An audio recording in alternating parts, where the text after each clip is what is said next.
Lors du repas de Noël, mon neveu m'a vidé son assiette de dinde sur les genoux. Lèche ça, il a dit, pendant que ma sœur riait. Je suis resté silencieux. Cette nuit-là, ma mère m'a envoyé un SMS, ne nous contacte plus jamais. J'ai répondu, bien sûr, je retire aussi mon nom de tous les cautionnements. Quelques minutes plus tard, la conversation de groupe explosait. Bien, Reddit. Ma sœur, Chloé, a trouvé ça mignon quand mon neveu, Léo, a basculé mon assiette dans mon giron. Eh bien, c'était la dernière fois qu'il riait. Je leur ai servi une bonne dose de réalité. Prenez votre popcorn et profitez du spectacle.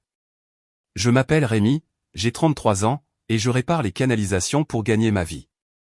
Laissez-moi vous planter le décor.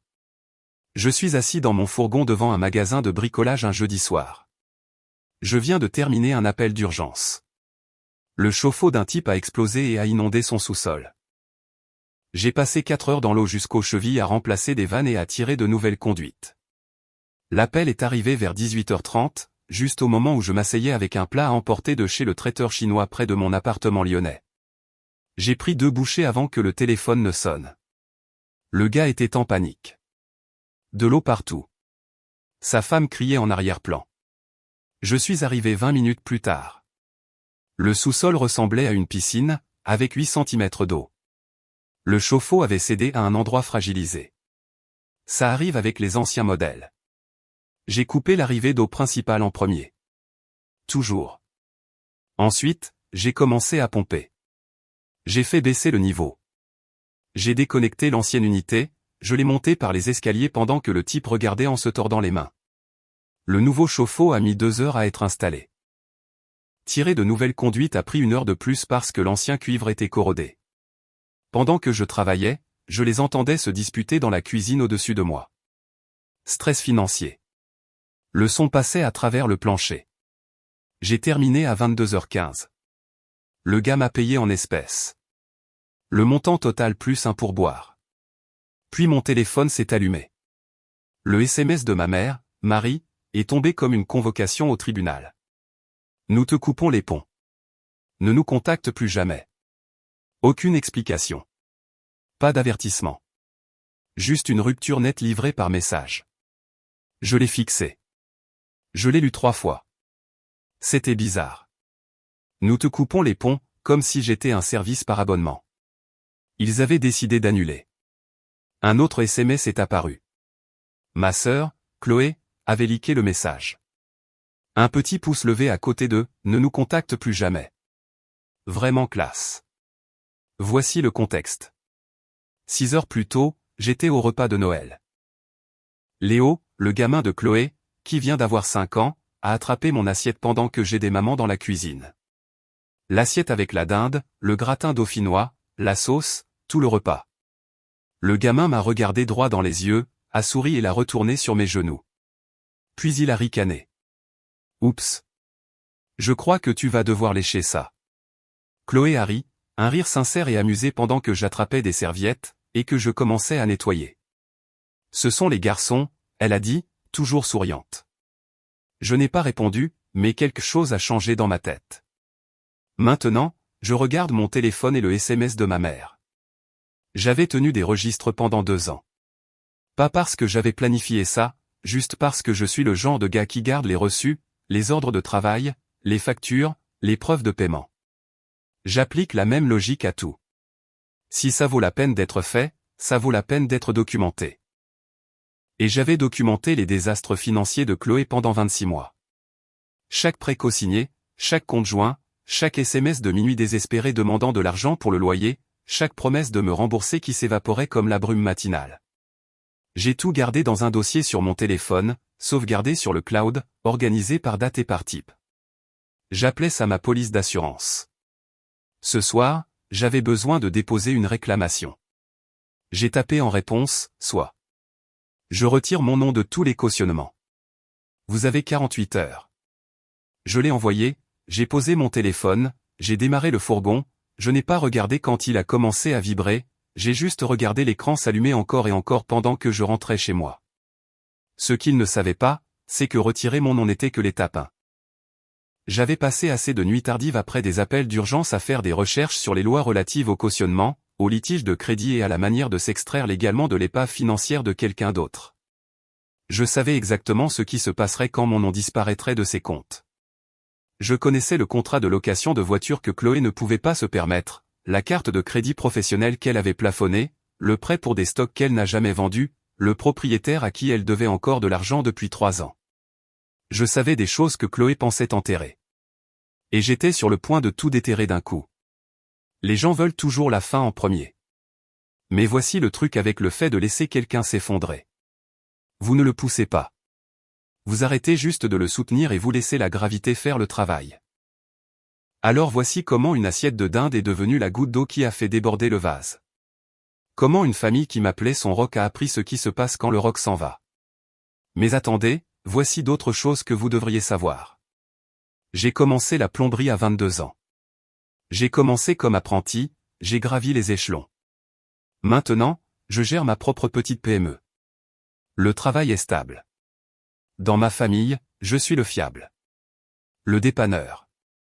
Pas pour la plomberie, quoique je fasse ça aussi. Je veux dire, le gars qui se montre quand quelqu'un a besoin d'aide. Le gars qui se porte garant pour les prêts et fait des virements tard le soir sans jamais se plaindre. Ma petite sœur, Chloé, a 29 ans, et elle est tout le contraire. Je ne suis pas tapa accent grave-l'œil, dramatique, elle traite la responsabilité comme si c'était facultatif.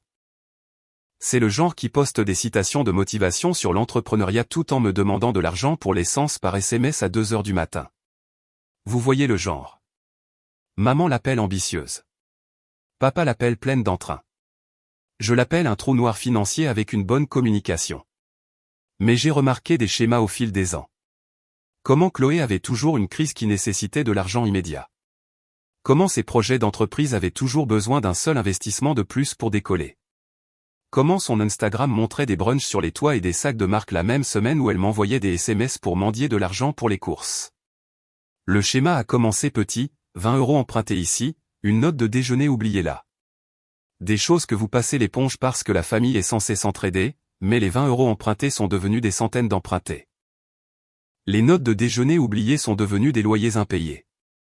Je me souviens de la première fois où j'ai réalisé que quelque chose n'allait pas. Chloé avait 25 ans, elle m'a appelé en pleurant à propos de sa facture d'électricité. Elle a dit qu'ils allaient lui couper le courant dans 2 jours. Il lui fallait 180 €. Je l'ai envoyé immédiatement parce que c'est ce que l'on fait. Une semaine plus tard, j'ai vu des photos sur son Instagram. Nouvelle tenue, dîner chic avec des amis, tagué dans un bar avec un service de bouteilles. J'ai fait le calcul. Cette tenue coûtait plus cher que la facture d'électricité que je venais de payer. Je n'ai rien dit. J'ai juste commencé à faire plus attention. Le mois suivant, une autre urgence. L'assurance voiture avait expiré.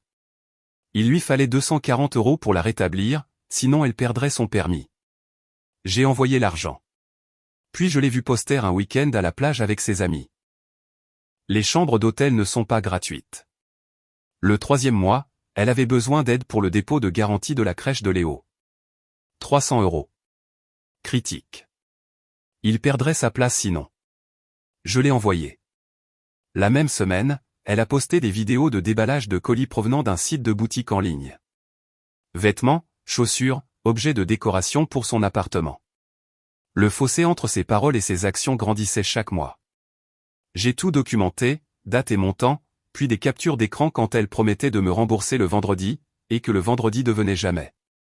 Puis j'ai commencé à enregistrer ses publications sur les réseaux sociaux, celles où elle parlait de construire son empire alors qu'elle me devait 6 000 €.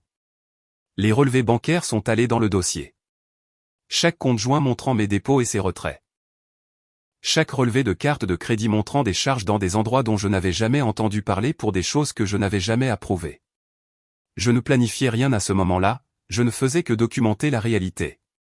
Voici comment ça fonctionne dans ma famille. Quand quelque chose doit être fait, je le fais. Chloé arrive en retard avec une excuse et un gobelet Starbucks. Tout le monde sourit. Je porte le poids. Pendant que je portais le poids, je collectais aussi les reçus. La première dette était la voiture de Chloé. Elle avait 24 ans. Elle avait besoin d'un moyen de transport fiable. Son dossier de crédit ressemblait à une scène de crime. pas d'acompte. Conditions de financement terribles. Le concessionnaire a dit qu'elle avait besoin d'un garant. Ma mère, Marie, m'a appelé alors que j'étais sous un évier lors d'un travail commercial en centre-ville. De l'eau gouttait sur mon visage. Clé à molette à la main. Signe juste, elle a dit. Elle a promis qu'elle ferait les paiements.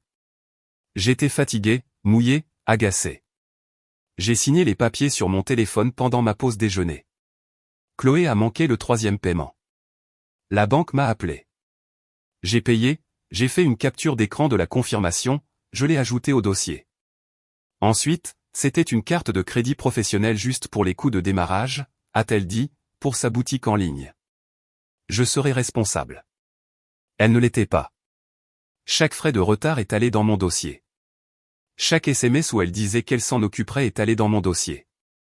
Elle m'envoyait des messages à des moments aléatoires. Mardi après-midi. Peux-tu me dépanner 150 €? Je te les rendrai vendredi. Le vendredi venait et passait. Le mardi suivant, peux-tu aider pour les chaussures de Léo? Il a grandi. Aucune mention des 150 € précédents. J'envoyais l'argent pour les chaussures de Léo parce que le gamin avait besoin de chaussures. Puis je voyais Chloé poster son nouveau rendez-vous chez l'esthéticienne, des photos professionnelles de sa manucure, 45 € minimum pour ce genre de travail. Les comptes ne collaient jamais. Ces histoires ne tenaient jamais la route. Mais le faire remarquer faisait de moi le méchant. Me rendait non solidaire.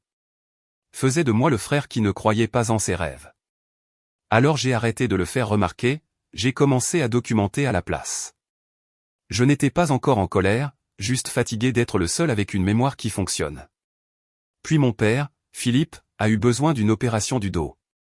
L'assurance couvrait la majeure partie, mais pas la franchise. 5 000 € d'avance. J'ai fait le chèque. Papa a pleuré. Il m'a appelé son héros. Celui-là, je ne l'ai pas regretté. Papa a passé 35 ans dans le bâtiment avant que son dos ne le lâche. Il méritait l'aide, mais Chloé l'a utilisé comme levier. Chaque fois que je mentionnais l'argent qu'elle me devait, quelqu'un évoquait l'opération de papa, comme si c'était une contribution familiale au lieu de mon chèque personnel. J'ai aussi sauvegardé ces conversations. Au moment où j'ai eu 30 ans, mon nom était attaché à 3 choses. Le contrat de location de voiture de Chloé, une carte de crédit de magasin que nous partagions et une ligne de crédit pour les stocks de sa boutique qui n'ont jamais été vendus. Pendant ce temps, je travaillais la nuit, sous-sols inondés, tuyaux éclatés. J'ai appris quels dîners ouverts 24h24 avaient les toilettes les plus propres et le meilleur café. J'ai appris quelles stations-service restaient ouvertes tard et lesquelles avaient des parkings louches. J'ai aussi appris les politiques de retrait de garant, les litiges de crédit, la responsabilité des comptes joints. Je m'asseyais dans mon fourgon entre les appels à 3 h du matin, lisant des documents juridiques et sauvegardant des PDF, mettant en favori des articles sur la façon de se protéger du chaos financier de quelqu'un d'autre. Non pas que je prévoyais de les utiliser, juste parce que la connaissance est gratuite et que j'avais du temps à tuer.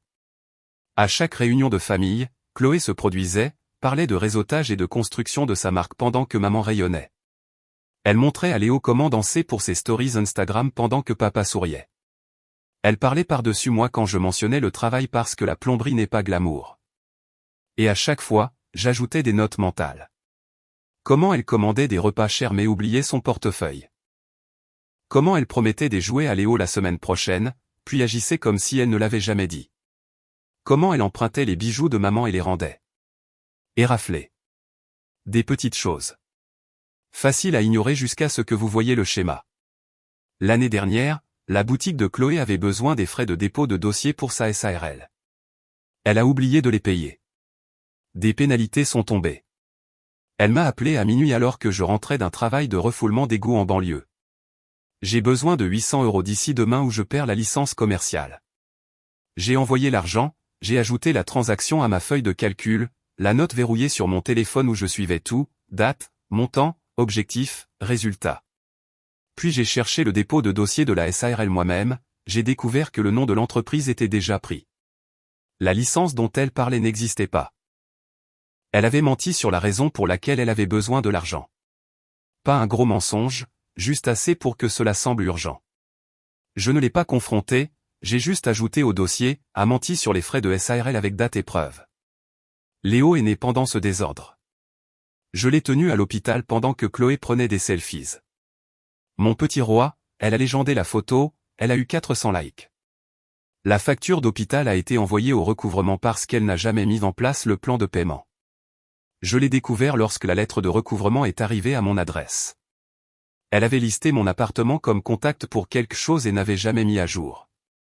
J'ai photographié la lettre, je l'ai ajoutée au dossier, puis j'ai payé la facture de recouvrement pour qu'elle n'atteigne pas les registres publics. Non pas parce que je suis gentil, parce que j'avais besoin que le crédit de Chloé reste suffisamment fonctionnel pour ce que je ne savais pas encore que je planifiais. Au moment du repas de Noël, j'avais 2 ans de documentation, des SMS où Chloé promettait de me rembourser, des captures d'écran de son Instagram montrant des achats chers la même semaine où elle m'envoyait des SMS pour le loyer, des relevés bancaires, des confirmations de paiement, des mémos vocaux où elle admettait des choses qu'elle nierait plus tard. J'ai tout gardé organisé, sauvegardé de 3 manières. Stockage cloud, disque dur externe, brouillon de mai. Le dossier est devenu une routine, comme vérifier les fuites avant de quitter un chantier. Automatique, protecteur. Je ne savais pas quand j'en aurais besoin. Je savais juste qu'un jour, je le ferais. Le repas de Noël chez ma mère. La configuration habituelle. Dinde, accompagnement. Trop de monde dans un espace trop petit. Chloé est arrivée 1 heure en retard avec Léo et un type qu'elle fréquentait. Personne n'a demandé son nom. Il n'est pas resté pour le dîner. Je suis arrivé tôt, j'ai aidé maman à préparer, j'ai réparé le broyeur d'évier qui faisait des siennes, j'ai remplacé un robinet qui fuyait dans la salle de bain, le genre de choses que je fais toujours. Le broyeur grinçait bizarrement depuis des semaines. Maman l'avait mentionné la dernière fois que nous avions parlé. J'ai apporté les pièces avec moi. Je me suis glissé sous l'évier pendant qu'elle préparait les légumes au-dessus de moi. 20 minutes plus tard, il fonctionnait sans problème. Elle m'a remercié, a continué à hacher. Le robinet de la salle de bain goûtait. Ça faisait des mois, à en juger par l'accumulation de calcaire. J'ai remplacé la cartouche et nettoyé l'aérateur. Chloé est arrivée avec des sacs de course, de nouveaux vêtements pour Léo, un nouveau sac à main pour elle. Elle a embrassé maman sur la joue et a demandé ce qu'elle avait manqué.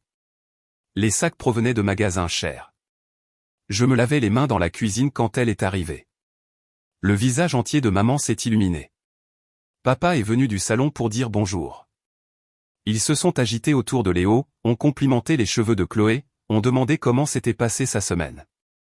Personne n'a demandé comment s'était passée la mienne. J'avais mentionné que le broyeur était réparé. Maman a hoché la tête distraitement tout en admirant les nouvelles chaussures de Léo. Le dîner fut la performance habituelle. Chloé a parlé des soldes du Black Friday de sa boutique, de comment elle construisait quelque chose. Maman et papa ont tout gobé, hochant la tête. Elle avait des graphiques imprimés, des diagrammes à barres montrant la croissance projetée, les objectifs de revenus, tout le tout team, elle les a posés sur la table. Tout le monde s'est penché pour regarder. J'ai mangé tranquillement, j'ai répondu aux questions sur le travail quand on m'en posait. Personne n'écoutait vraiment. Puis Léo s'est ennuyé. Puis ce fichu petit mignon a basculé mon assiette sur mes genoux. La sauce chaude a brûlé à travers mon jean. La dinde a touché le sol. La purée a éclaboussé. La table est devenue silencieuse. Léo a ricané. Oups. Chloé a levé les yeux de son téléphone. Elle a vu le désordre. Elle a ri. Oh mon Dieu. Léo, tu es terrible. Pas sévère. Pas désolé. Amusé. Je me suis levé, j'ai attrapé des serviettes sur le comptoir, j'ai commencé à nettoyer la sauce de mon pantalon. Ce sont les garçons, a dit Chloé en souriant. Ne sois pas sensible. J'ai continué à nettoyer. Je n'ai pas dit un mot pendant que tout le monde regardait. C'est bon, a dit maman. Nerveuse. Ça arrive, les accidents. Le gamin était assis là à me regarder nettoyer, sans s'excuser, sans avoir l'air désolé, juste à regarder. Chloé faisait défiler son téléphone. Quelqu'un a fait un commentaire sur les enfants étant sauvages. Tout le monde a ri. L'instant est passé pour eux. J'ai fini de nettoyer, j'ai jeté les serviettes, je suis allé à la salle de bain et j'ai rincé la sauce de mon jean à l'eau froide. Quelque chose a fait tilt. La partie de mon cerveau qui diagnostique les problèmes de tuyauterie s'est concentrée sur un autre type de problème. Je finançais le style de vie de Chloé depuis des années, et elle était assise là à rire pendant que son gamin me déversait de la nourriture dessus comme si j'étais une blague. Je suis revenu, je me suis assis, j'ai fini le dîner en silence. Chloé a continué à parler. Personne n'a mentionné l'assiette. Je suis parti juste après le dessert, j'ai dit à maman que j'avais un appel tôt le matin. Elle m'a serré dans ses bras, m'a dit de conduire prudemment. Chloé n'a pas levé les yeux de son téléphone. J'ai reçu un appel de travail sur le chemin du retour. Urgence chauffe-eau. J'ai passé 4 heures à le réparer. Je me suis assis dans mon fourgon après, sur le parking du magasin de bricolage. Ce soir, il était temps d'utiliser le dossier que j'avais construit. J'ai sorti mon ordinateur portable, j'ai commencé par les comptes bancaires, j'ai téléchargé chaque relevé des 3 dernières années. Ensuite, les cartes de crédit, relevés téléchargés, historique de paiement, registre public, ensuite. Dossier d'entreprise, documents judiciaires, tous consultables, tous publics. J'ai cherché le nom de Chloé, j'ai trouvé la SARL de la boutique. Statut, défaillante. Rapport annuel non déposé. Pénalité de l'État, 1200 € et ça augmente. J'ai trouvé un jugement de la Cour des petites créances de son ancien propriétaire. 2800 € accordés aux plaignants. Toujours impayés. J'ai trouvé des contraventions de stationnement, 10 au total, 1650 € avec les frais de retard. J'ai fait des captures d'écran de tout. Chloé n'était pas seulement mauvaise avec l'argent. Elle ignorait toute obligation officielle tout en maintenant une image de succès. J'ai sorti les politiques de retrait de garant, je les ai lues attentivement, j'ai préparé des documents. Ensuite, j'ai fait des recherches sur les litiges de crédit, les alertes de fraude, les séparations de comptes joints, j'ai regardé l'Instagram de Chloé, profil public, publication sur l'entrepreneuriat et la création de richesses. Des photos récentes montraient de nouveaux vêtements, de beaux restaurants, la boutique qu'elle prétendait être florissante. J'ai fait des captures d'écran des publications des 6 derniers mois, puis j'ai recoupé les dates des publications avec mes relevés bancaires. Photo de Chloé lors d'un brunch chic. Légende sur le succès. Date, 12 mars. Mon relevé bancaire du 10 mars.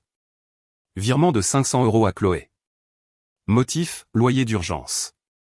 Photo d'un nouveau sac de marque. Légende sur le fait de se faire plaisir. Virement de 350 € à Chloé. Motif, paiement de voiture. Et ainsi de suite. Chaque étalage était financé par mon argent. J'ai créé un document. Ces publications à gauche, mes relevés à droite. J'ai laissé les dates parler. À 2 heures du matin, j'ai fermé l'ordinateur portable. Mon café était devenu froid. Le parking du magasin de bricolage était vide à l'exception d'un autre fourgon de travail. J'avais passé 3 heures à monter un dossier. Pas pour le tribunal, pour la destruction. J'ai tapé une réponse à maman, je retire mon nom de tous les cautionnements.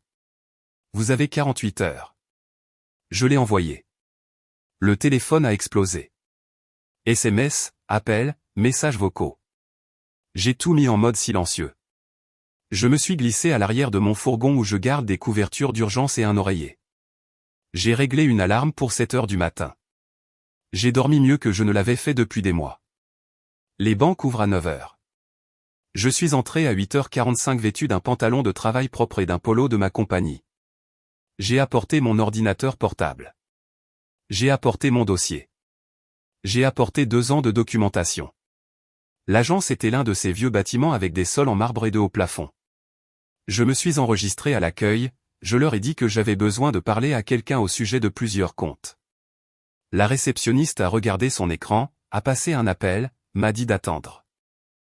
Une responsable de prénommée Marguerite m'a fait asseoir dans un petit bureau. Elle avait des lunettes de lecture sur une chaîne et semblait avoir vu toutes les catastrophes familiales 2 fois. Que puis-je faire pour vous ? J'ai besoin de me retirer de plusieurs comptes. J'ai de la documentation. J'ai ouvert mon ordinateur portable, je lui ai montré tout ce que j'avais documenté. Ses sourcils se sont levés. C'est extrêmement organisé. Puis elle a consulté mes comptes. Nous les avons examinés un par un. Le contrat de location de voiture. Je pouvais demander le retrait, mais Chloé devrait refinancer seule ou trouver un nouveau garant. Compte tenu de son crédit et de ses revenus, cela n'allait pas arriver. Marguerite a consulté le rapport de crédit de Chloé. Elle pouvait le voir parce que j'étais sur les comptes. Score dans les 500 bas, multiples retards de paiement, utilisation élevée, activité de recouvrement. Son profil va rendre le refinancement difficile, a dit Marguerite avec précaution. Et si elle n'est pas admissible, ai-je demandé. Le véhicule serait sujet à une reprise de possession. Elle aurait 45 jours pour refinancer ou le rendre. Et ma responsabilité? Une fois que nous aurons traité votre retrait de garant, vous n'êtes plus responsable des paiements. Le compte reste sur votre rapport de crédit jusqu'à ce qu'il soit payé ou résolu, mais les futurs paiements manqués n'affecteront pas votre score. J'ai signé le formulaire. La carte de crédit du magasin. Je pouvais la clôturer immédiatement et retirer mon nom une fois que le solde serait à 0. Marguerite a vérifié le solde. Charges actuelles, activités récentes, charges dans des restaurants, des magasins de détail, des achats en ligne, rien qui ressemble à des dépenses professionnelles. Clôturez-la maintenant, ai-je dit. Je vais payer le solde. Marguerite a cligné des yeux. Le solde est de 6100 €. Je sais. Je le suivais. J'avais économisé de l'argent que j'aurais dû dépenser pour améliorer mon fourgon ou acheter un meilleur équipement. Au lieu de cela, je l'avais stocké pour ce moment. J'ai regardé mes économies chuter. Je n'ai ressenti rien d'autre que du soulagement. Compte fermé aux nouvelles charges. Votre nom sera retiré dans 30 jours. La ligne de crédit. Je pouvais révoquer ma garantie avec un préavis écrit. Le compte gèlerait pendant qu'ils examineraient la capacité de Chloé à le maintenir seule. Marguerite a parcouru les termes. La ligne de crédit était à des fins professionnelles, elle exigeait une preuve de revenus, des déclarations de revenus, des relevés bancaires montrant des revenus d'entreprise. Savez-vous si le titulaire principal du compte a ces documents? A-t-elle demandé. Aucune idée, ai-je dit. Ce n'est plus mon problème. Que se passe-t-il si elle ne peut pas? Le compte se ferme et le solde devient exigible immédiatement, 15 jours après la notification. J'ai signé le formulaire. Envoyez la notification aujourd'hui. Elle a imprimé des copies de chaque formulaire, les a agrafés, les a glissés sur le bureau dans un dossier. Vous êtes très méticuleux, a-t-elle dit. La plupart des gens ne documentent pas comme ça. La plupart des gens font confiance à leur famille. Je me suis levé, je lui ai serré la main. Professionnel. Je suis parti à 11h30, j'ai vérifié mon téléphone dans le fourgon. 46 messages. Maman, que as-tu fait? Chloé, la voiture. Tu me prends ma voiture. Plus de Chloé, Léo a besoin de cette voiture. J'en ai besoin pour le travail. Tu ne peux pas faire ça. J'ai observé la progression. De la rage à la panique à la mendicité. Classique. J'ai sorti mon document préparé. La publication Instagram de Chloé à côté de mes relevés bancaires. J'ai ajouté un titre, Image contre réalité. Comment le succès a été financé? Je ne l'ai pas encore envoyé. Ça viendrait plus tard. D'abord, j'avais besoin de confirmer les dégâts. J'ai conduit jusqu'à la maison de maman. L'heure de la confrontation. Maman a ouvert la porte avant que je ne frappe. Son visage était rouge, les yeux gonflés. Papa se tenait derrière elle. Chloé faisait les 100 pas près du canapé, téléphone à la main. Léo jouait avec des jouets dans un coin, inconscient. Entre. Le salon semblait plus petit que d'habitude. Télévision éteinte. Tout le monde positionné comme s'ils étaient prêts pour un combat. Explique-toi, a dit maman. J'ai posé mon sac d'ordinateur portable, je suis resté debout, j'ai gardé mes clés dans ma poche. J'ai retiré mon nom des dettes de Chloé. Toutes. Pourquoi? La voix de papa était plus calme, presque curieuse. Parce que j'ai fini de financer son image. Chloé a ri, aiguë et amère. Pour une histoire de repas de Noël? Tu es si mesquin. Pas pour la dinde, ai-je dit. Pour le respect. Pour des années à me porter garant, à couvrir, et à nettoyer les dégâts tout en étant traité comme une blague. Maman s'est approchée. La famille s'entraide. J'ai aidé. J'ai aidé jusqu'à ce qu'aider devienne permettre. Il y a une différence. Permettre. La voix de Chloé s'est brisée. Je construisais une entreprise, je prenais des risques. Tu ne comprendrais pas parce que tu ne fais que réparer des toilettes. L'insulte est restée en suspens. Papa s'est déplacé inconfortablement. Il a regardé Chloé, puis moi. Il n'a rien dit, mais son expression a changé. Combien penses-tu me devoir, ai-je demandé. Je ne sais pas. Un peu. Je te rembourserai. 38 400 €. La pièce est devenue silencieuse. J'ai tout documenté, ai-je continué. 2 ans de registre, relevé, capture d'écran, SMS où tu promettais de me rembourser. Le visage de Chloé a changé. Le masque confiance est fissuré. Tu as gardé des registres. Évidemment. Pourquoi ne ferais-je pas le suivi de l'argent? Maman était confuse. Autant que ça. Autant que ça. Plus les dommages au crédit, le stress, les appels de minuit des banques parce qu'elle a manqué des paiements. J'ai sorti mon téléphone, je leur ai montré un résumé, une liste simple, chaque dette, chaque date. Couverture des paiements de voiture, 12 400 € sur 2 ans. Frais de carte de crédit, 6 100 €. Virement d'urgence, 11 200 €. Ligne de crédit professionnelle, 9 800 €. Total, 39 500 €. C'est insensé, a dit Chloé. Mais sa voix était faible. C'est documenté. Chaque affirmation a une preuve. Papa s'est assis lourdement. Voici ce qui va se passer ensuite, ai-je dit.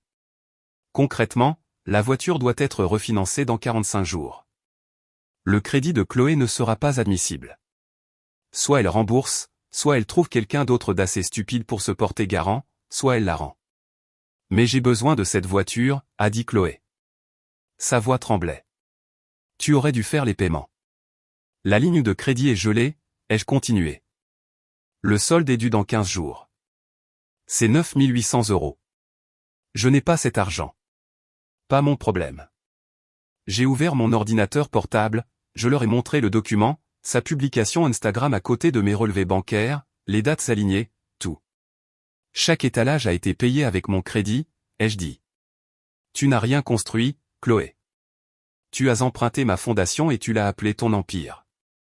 Maman fixait l'écran, la main sur la bouche. Je leur ai montré plus. Licence commerciale expirée, jugement de tribunal impayé, contravention de stationnement avec mandat, violation de conformité de l'État. Les contraventions de stationnement étaient intéressantes. 10 d'entre elles, toutes de la même zone du centre-ville où son prétendu bureau de boutique était situé, sauf que l'adresse qu'elle avait donnée à tout le monde pour la boutique était un espace de bureau virtuel. 29 € par mois pour le renvoi de courrier, pas d'emplacement physique. Elle se garait illégalement et ignorait les contraventions tout en disant à tout le monde qu'elle avait une vraie vitrine. Tu n'es pas seulement mauvaise avec l'argent, ai-je dit.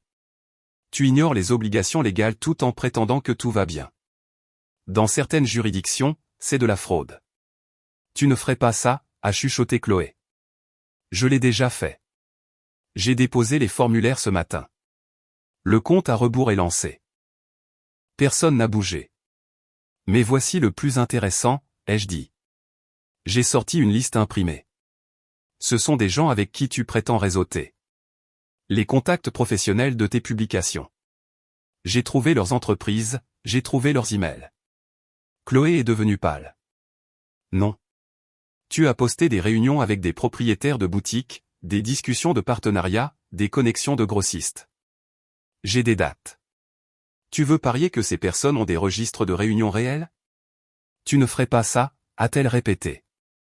J'ai aussi trouvé les coordonnées de ton ancien propriétaire, celui qui t'a poursuivi, et le fournisseur que tu n'as jamais payé pour ce stock dans ton garage, et ton ancien partenaire commercial du projet raté. J'ai laissé cela s'imprégner. Je l'ai laissé imaginer ces conversations. Je ne les contacterai pas, ai-je dit. À moins que tu ne me forces à te forcer. La voix de maman, si ça reste silencieux, ça reste contenu. Chloé perd son filet de sécurité financier, mais garde sa réputation. La voiture repart. Le crédit s'effondre. C'est entre elle et les banques. J'ai regardé Chloé directement. Mais si tu t'en prends à moi, si tu essaies de faire passer ça comme si j'étais le méchant, si tu répands une histoire sur comment j'ai abandonné la famille, alors j'envoie cette documentation partout. Tout le monde sait que c'est du chantage, a dit Chloé. Non, le chantage exige de demander quelque chose. Je ne fais que protéger ma réputation de la prochaine histoire que tu vas raconter. Long silence. Voici l'accord, ai-je dit. Je suis complètement dehors. Mon nom, mon argent, ma responsabilité. Tu veux me blâmer? Très bien. Mais si j'entends que mon nom est traîné dans la boue, tout le monde voit les reçus. J'ai fermé l'ordinateur portable, j'ai pris mon sac. 45 jours pour la voiture, 15 pour la ligne de crédit. Mieux vaut commencer à passer des appels. Puis j'ai commencé à marcher vers la porte. Si tu pars, ne reviens plus jamais, a dit maman. J'ai regardé en arrière. Tu m'as déjà dit que les ponts étaient coupés. Je ne fais qu'honorer ta demande. Je suis sorti, j'ai fermé la porte, je me suis tenu sur le porche pendant une seconde, j'ai entendu les cris commencer à l'intérieur. La voix de Chloé était aiguë et paniquée. Maman pleurait. Le faible grondement de papa essayant de calmer tout le monde. Je suis monté dans mon fourgon, j'ai démarré le moteur, je suis parti pendant que mon téléphone s'illuminait de notifications que j'ai ignorées. J'ai bloqué le numéro de Chloé après 60 appels en 3 jours, j'ai laissé les messages de maman et papa s'accumuler, j'ai changé tous mes mots de passe, j'ai activé l'authentification à 2 facteurs, j'ai mis des alertes de fraude sur mon crédit, j'ai pris quelques petits boulots locaux, je suis resté occupé, ça m'a donné le temps de faire le tri, remplaçant des chauffe-eau, réparant des robinets qui fuient, le genre de travail simple qui permet à votre esprit de vagabonder. Le travail est devenu une thérapie. J'ai pris un travail pour réparer un évier de cuisine dans une propriété locative. La locataire était une mère célibataire avec 2 enfants. Elle s'est excusée pour le désordre. Des jouets partout. Je lui ai dit de ne pas s'inquiéter. J'ai réparé le broyeur. Remplacé le siphon. Quand je lui ai donné la facture, elle a compté l'argent avec soin. Elle a demandé si elle pouvait payer la moitié maintenant et la moitié la semaine prochaine. Ne vous inquiétez pas, ai-je dit. Je lui ai facturé uniquement le coût des pièces. Vous avez des enfants à nourrir. Elle a eu les larmes aux yeux, m'a remercié 3 fois. Je suis parti en me sentant mieux que je ne l'avais été depuis des semaines. Les notifications continuaient d'arriver. J'avais mis le chat de groupe familial en sourdine. Je le vérifiais une fois par jour juste pour suivre les dégâts. Jour 4. Maman a posté quelque chose sur les réseaux sociaux à propos de la loyauté et de la trahison familiale. Assez vague pour obtenir de la sympathie sans détail. Certains de ses amis ont commenté des messages de soutien, des prières. Maman a répondu avec des émojis tristes et des remerciements. Elle construisait son récit. J'ai regardé la performance mais je ne suis pas intervenu. Jour 6. Chloé a posté sur Instagram. Longue légende sur la trahison et les fausses personnes. Commentaires remplis de soutien de gens qui ne connaissaient pas toute l'histoire. J'en ai aussi fait une capture d'écran. Sa légende parlait d'apprendre qui est sa vraie famille, des gens qui montrent leur vraie couleur, d'être forte pour son fils. Les commentaires l'ont acclamé. Emoji cœur, encouragement, des gens offrant leur aide. J'ai vérifié les profils des gens qui commentaient. La plupart étaient des connaissances occasionnelles, des amis Instagram. Pas une seule personne qui connaissait réellement toute la situation, juste un public pour sa performance. Jour 8. Papa a envoyé un SMS depuis le téléphone de Chloé. La banque a appelé. Ils veulent la voiture. Peux-tu aider? J'ai répondu. Elle a 45 jours pour refinancer. C'est la politique, pas mon choix. Jour 10. Maman a appelé depuis un numéro que je ne reconnaissais pas. Elle a laissé un message vocal. S'il te plaît. Elle va tout perdre. Je l'ai supprimé.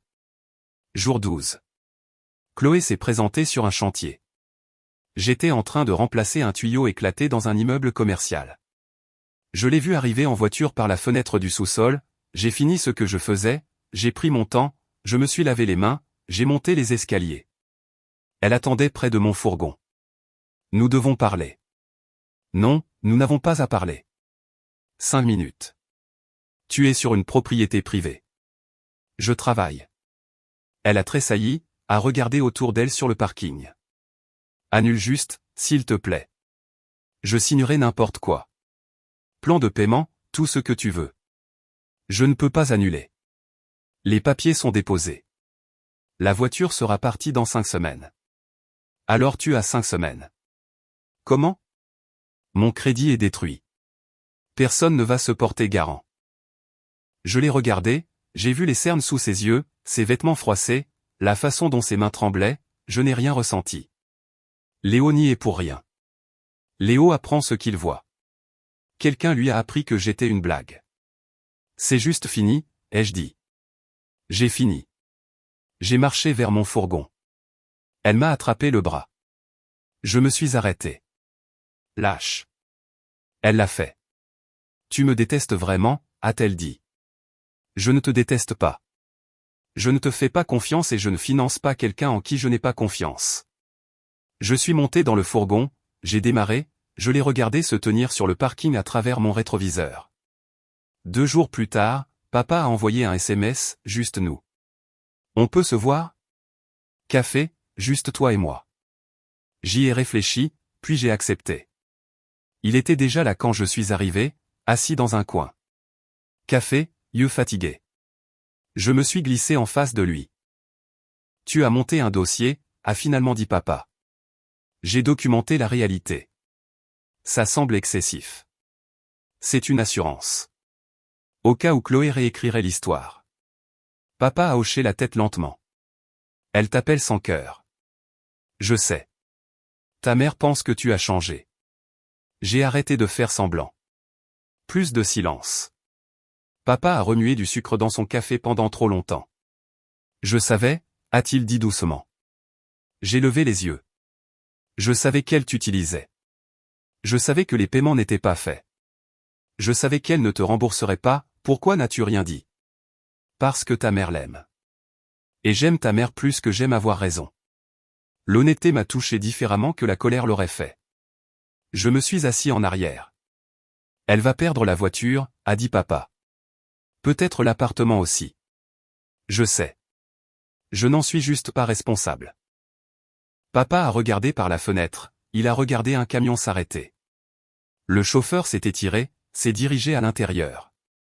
Tu as fait ce qu'il fallait, a dit papa. Ne dis pas à ta mère que j'ai dit ça. Quelque chose s'est dénoué dans ma poitrine.